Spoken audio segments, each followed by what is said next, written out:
A Bíblia é a palavra de Deus. E tudo o que Deus quer que façamos, nela está. Que culto maravilhoso, de vez em quando a gente escuta isso. Que culto maravilhoso, pastor. Que bênção o culto de hoje, que unção. Como hoje esse culto realmente eu gostei. Não é errado você gostar do culto, não é errado você dizer que o culto foi maravilhoso, nem é errado você dizer que o culto teve muita unção, que este culto falou, que este culto arrepiou. Mas, às vezes me preocupa essa ênfase em o culto foi bom para mim. Esse culto realmente mexeu comigo. Para quem é o culto? Qual o motivo de nos reunirmos, não só aqui, mas de vivermos nós, que dizemos sermos adoradores, cultuadores, e que devemos ser em todo o tempo? Qual é o motivo? A quem este culto é devido? Para quem o verdadeiro culto? Tiago 1:27. Leiamos juntos a palavra de Deus? Vamos ler? Todos? Em casa também leia, participe. Vamos ler? A religião pura e sem mácula para com nosso Deus e Pai é esta: visitar os órfãos e as viúvas nas suas aflições e guardar-se incontaminado do mundo. Pai querido, neste culto que é teu, nesta continuidade do culto que cada um de nós deve estar em todo o tempo prestando a Ti, rogamos-te agora que Tu nos ensines a como cultuar melhor. Em nome de Jesus. Amém.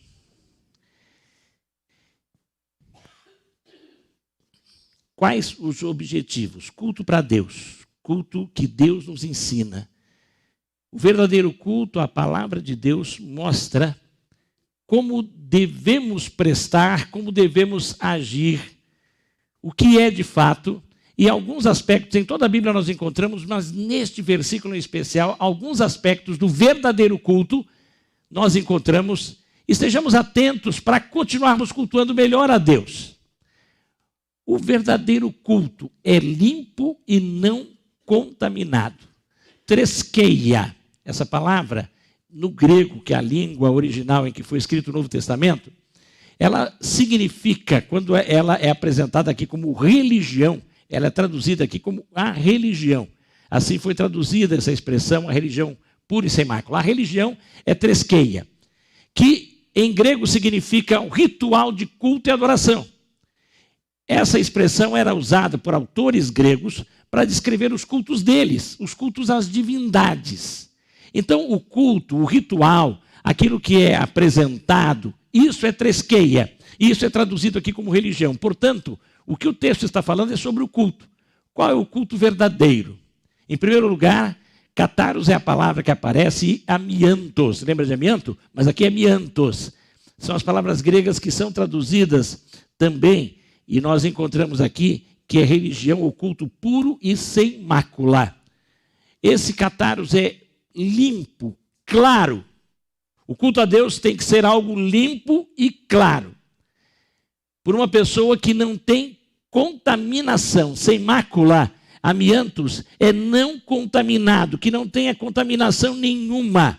Isso se pedia dos animais que eram oferecidos como sacrifício nos cultos, que fossem animais limpos, puros, apresentados ali sem mancha, sem doença.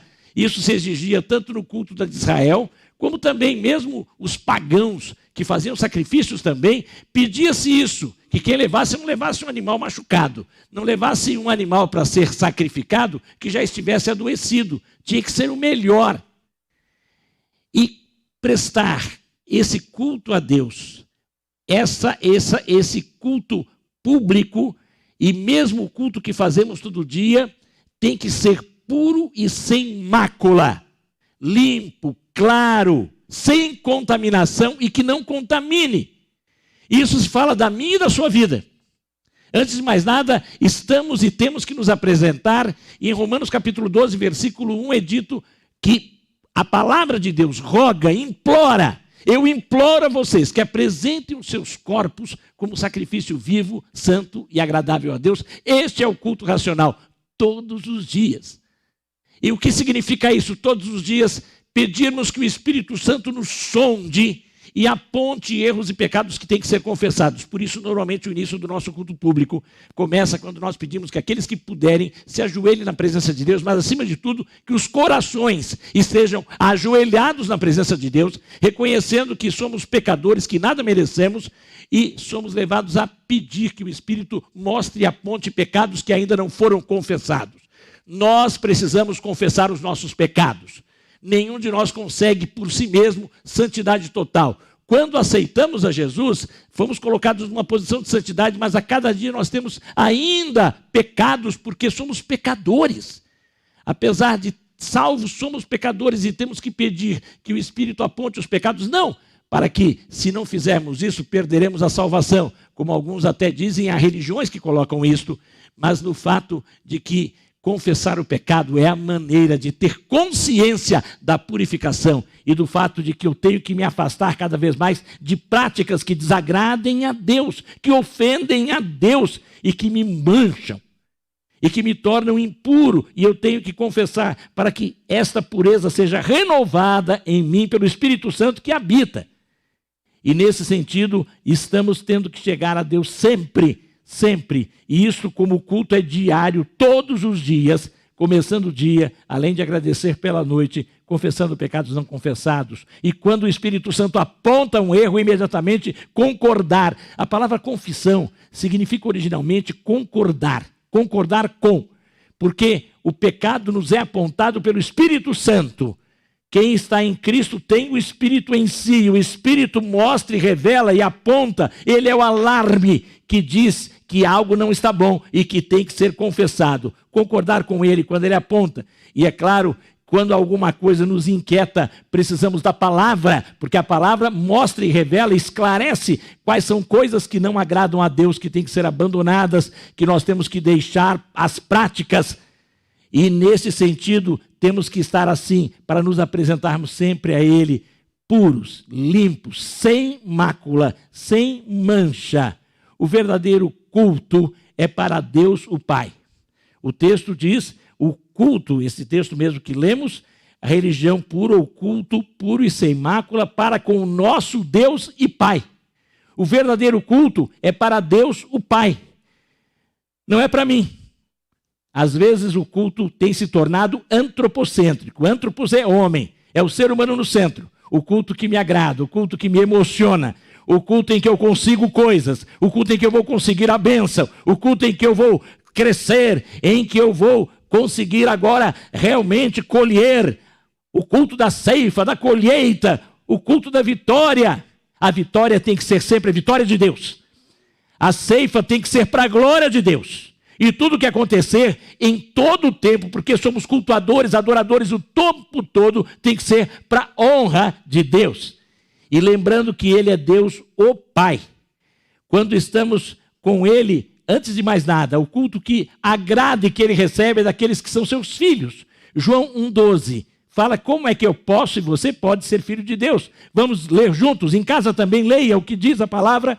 Mas a todos quantos o receberam, deu-lhes o poder de serem feitos filhos de Deus, a saber, aos que creem no seu nome. O início desse capítulo 1 de João fala sobre Jesus, dizendo que Ele é Deus e que Ele se fez carne e habitou entre nós. Ele foi rejeitado por aqueles a quem inicialmente veio, mas a todos quantos o receberam. Nós temos que receber pessoalmente Jesus. Você já recebeu Jesus em seu coração? Você já permitiu que Ele entrasse na sua vida? Ele está buscando você, você o deixou entrar, você deixou que Ele se tornasse o seu Salvador pessoal e Senhor. Você já aceitou o efeito do sacrifício dele na cruz, do sangue dele derramado na cruz, para perdoar, lavar, restaurar a sua vida. Se você não fez isso, você precisa fazer. Senão o seu culto não será aceito integralmente por Deus, porque o culto é para Deus o Pai, e Ele é Pai daqueles que receberam o seu Filho como Salvador e Senhor das vidas. É para estes que o culto vai ter validade. E, na verdade, nós temos que lembrar que Ele é Pai. Ele é Pai, eu tenho que estar em todo o tempo quando estou, e principalmente quando nos reunimos para o cultuarmos, nós também para ouvirmos a sua palavra, nós temos que estar dispostos a, como filhos, nos aproximarmos dele para ouvirmos os seus conselhos e para nos dispormos a obedecê-lo. E quando orarmos, a nossa oração tem que ser clamando misericórdia. Nunca uma oração que determine nada para Deus, porque senão eu inverto. Imagina seu filho chegar para você e falar: ó pai, agora você vai fazer assim, assim, assado, eu declaro, eu determino, eu digo que tem que ser assim, e se não for assim, você não é mais meu pai. O que você vai fazer com esse filho? Eu sei o que eu faria com o meu.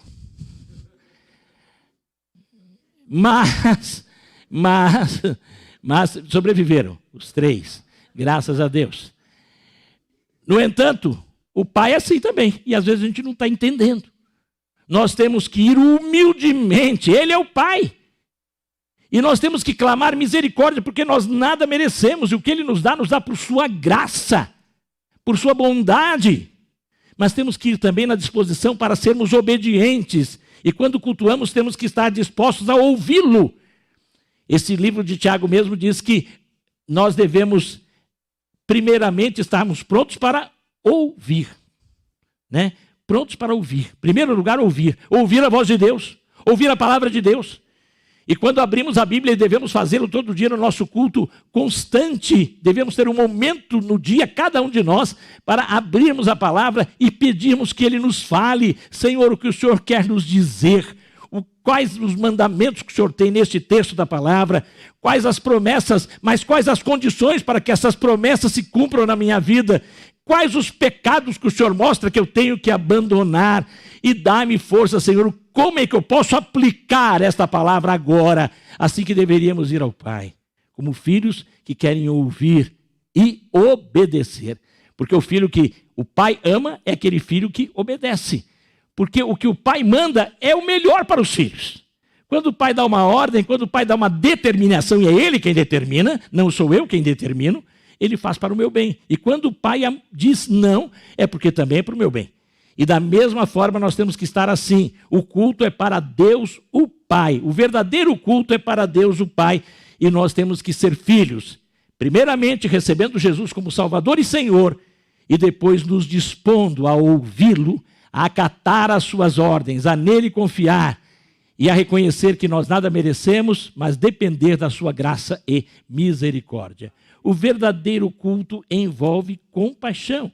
E o texto diz que este culto puro e sem mácula para o nosso Deus e Pai é visitar os órfãos e as viúvas nas suas necessidades.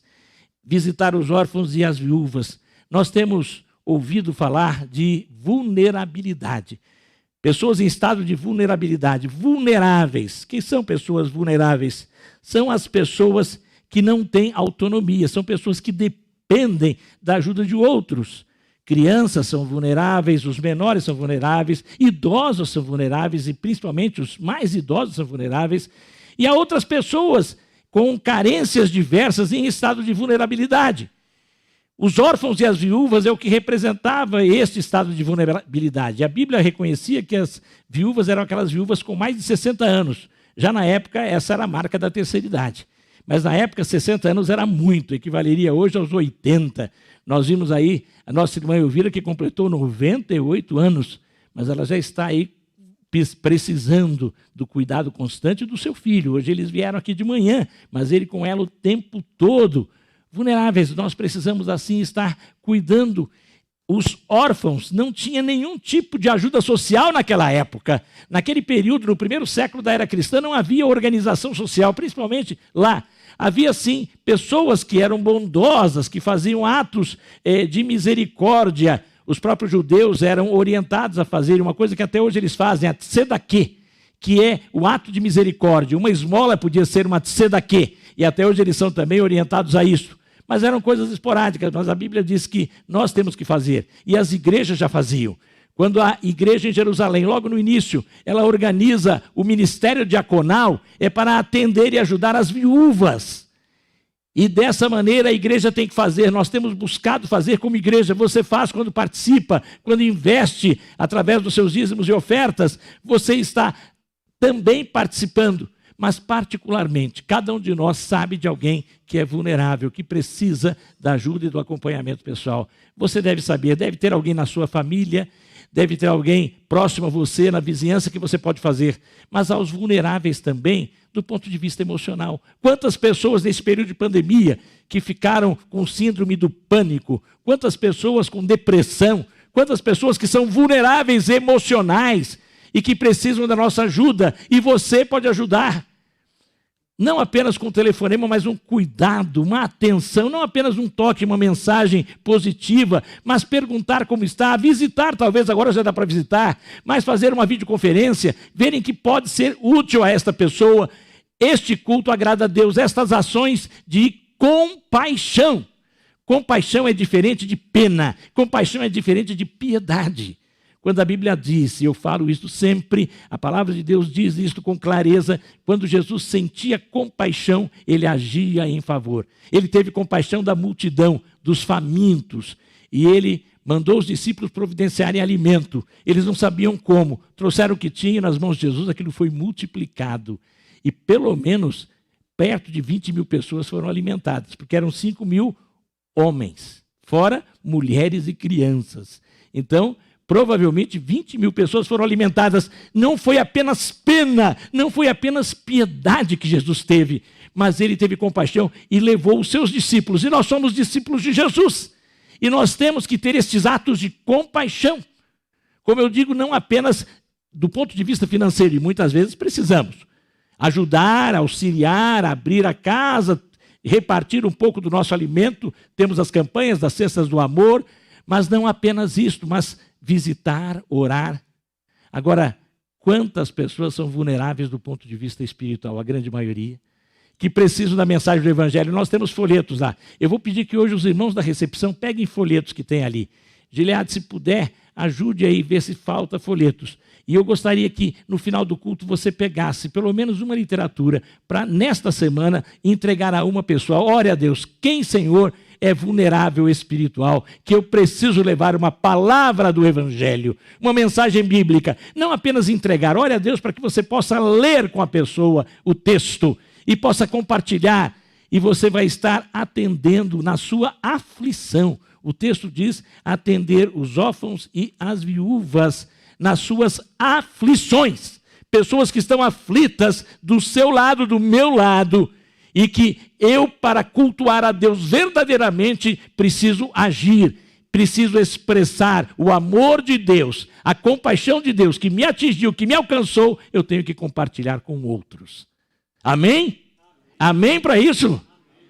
Que Deus abençoe a mim e a você, no sentido de estarmos essa semana cultuando mais a Deus assim, não apenas como instituição, mas individualmente, atendendo, visitando. Ore a Deus, peça que Ele lhe mostre.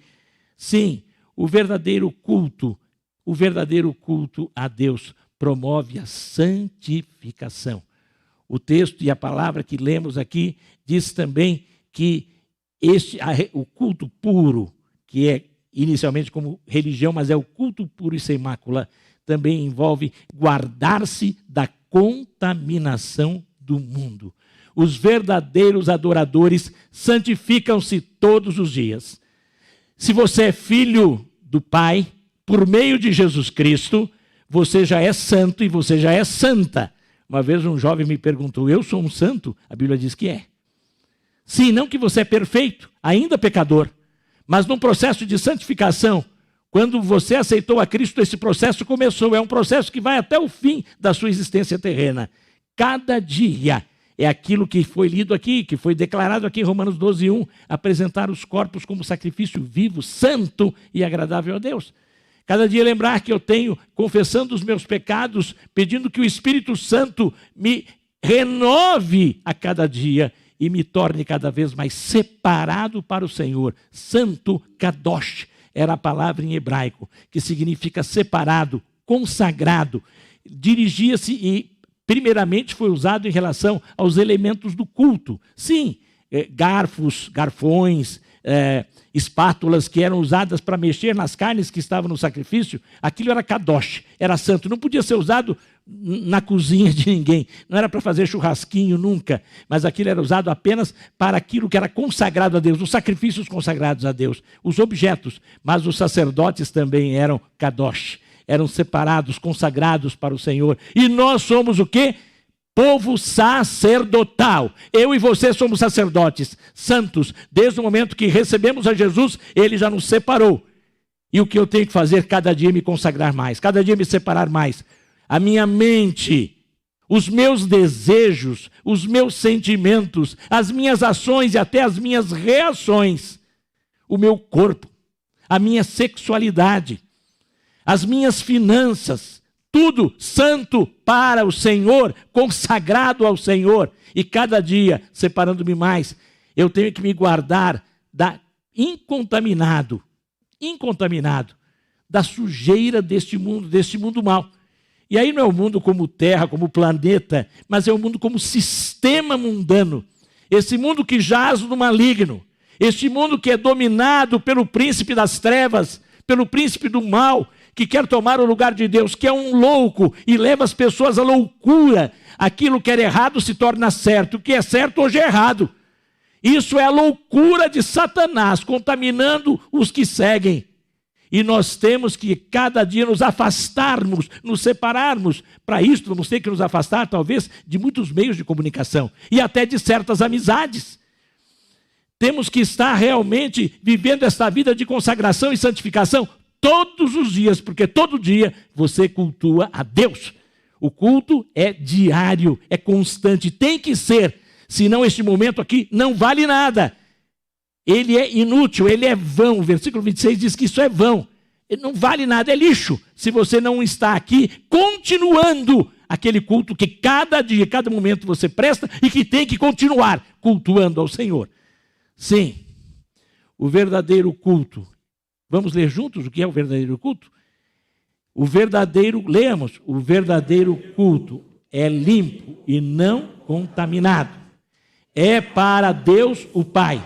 Envolve compaixão, promove a santificação. Amém? Que sejamos cada vez mais cultuadores verdadeiros, adoradores de verdade, em todo tempo, porque em todo lugar o Pai está procurando adoradores que o adorem em espírito e em verdade. Fiquemos em pé, enquanto o grupo que estará nos conduzindo no período de cânticos vem à frente. Peça que o Espírito Santo fale ao seu coração de uma maneira especial, ele já está falando, mas se principalmente um desafio que eu quero apresentar, que eu sinto da parte de Deus. Pense em alguém por quem você tem que expressar compaixão. Pense também, peça que o Espírito mostre se você, que talvez não chegou, se tem um pecado ainda não confessado e algo que tem que mudar. Mas agora, e o Espírito me mostra isto, se você ainda não tem Jesus como Salvador, e você quer ter a certeza da vida eterna, convide-o agora e fale: Jesus, eu reconheço que sou pecador. Eu creio que o Senhor veio ao mundo, viveu vida santa e morreu na cruz, derramou o seu sangue para pagar o preço dos meus pecados. Eu creio que o Senhor ressuscitou e está vivo. Eu te convido agora, Jesus, a entrar no meu coração. Se você está tomando essa decisão, eu tenho tomado em casa, procure depois um dos pastores, temos aqui os 3 pastores, procure um dos diáconos que estão aqui também e converse, nós queremos orar com você. Mas você, somos chamados a estarmos visitando os vulneráveis, representados aqui pelos órfãos e viúvas, mas alguém vulnerável perto de você. Peça que o Espírito mostre. Traga à sua memória agora alguém que você pensa que nesta semana, que há algum tempo você não tem ido. Me vem à mente agora uma pessoa, uma irmã. Quem que está vulnerável, que precisa? Talvez seja vulnerável social, emocional ou espiritual. Quem que Deus quer que nesta semana você procure? Quem? Depois dos vulneráveis espirituais, teremos os folhetos lá fora. Mas agora pense em uma pessoa que você deve, nesta semana, procurar. Mandar uma mensagem, mas se aproximar. Se propor a realmente ajudar na aflição. Alguém que você sente que está em aflição. Quem? Se você já pensou em alguém, erga sua mão. Erga a sua mão para Deus. Se algum nome já lhe veio à mente, erga a sua mão para Deus. Nós vamos colocar essa pessoa agora na presença do Senhor. Ó Deus bendito, tu vês as mãos levantadas e tu vês o que cada mão representa, cada vida que as mãos estão representando. Ó Pai querido, eu peço que o Senhor esteja agora preparando o momento para que cada irmão que aqui se apresenta a Ti para cultuar-Te, Pai, em atos de compaixão, com alguém que está em estado de vulnerabilidade, não importa em que situação. Ó Deus, dá-nos poder e unção do Espírito para realizarmos isto, com prontidão nesta semana ainda. E que esta pessoa possa ser atingida e realmente ter a sua aflição minorada, Senhor Deus. Talvez alguém possa ser levado à salvação, ou talvez alguém possa realmente ser restaurado, social, emocional, espiritualmente. Ó Deus, usa-nos e usa os irmãos e irmãs que se dispõem. E aqueles que não levantaram, coloca no coração. Que todos agora, Pai, nesta celebração, até os que estão em casa, possamos nesta semana cultuarmos ao Senhor nesses atos de compaixão. Nós te rogamos que pelo poder do teu Espírito isso seja realizado e tudo para a tua glória e honra. Em nome de Jesus, amém.